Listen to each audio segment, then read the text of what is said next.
Doctor Baba Saheb આંબેડકરના 68મી પુણ્યતિથિ નિમિત્તે ડભોઈ શહેર અને અનુસૂચિત જનજાતિ સમિતિ તેમજ શહેર ભાજપ સમિતિ દ્વારા બાબા સાહેબની પ્રતિમાને ફૂલહાર કરી સસદ નમન સાથે શ્રદ્ધાંજલિ પાઠવવામાં આવી હતી। ભારતીય સંવિધાનના નિર્માતા ડૉક્ટર બાબા સાહેબ ભીમરાવ આંબેડકરજીની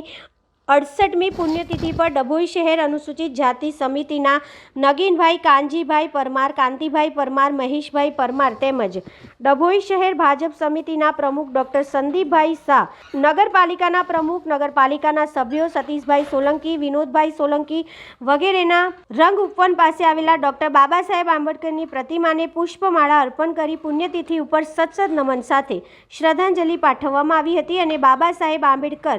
ભારત દેશ સહિત વિદેશોમાં પણ તેઓએ પોતાની નામના મેળવી હતી તેનું જણાવી સાચા દિલથી શ્રદ્ધાંજલિ પાઠવવામાં આવી હતી।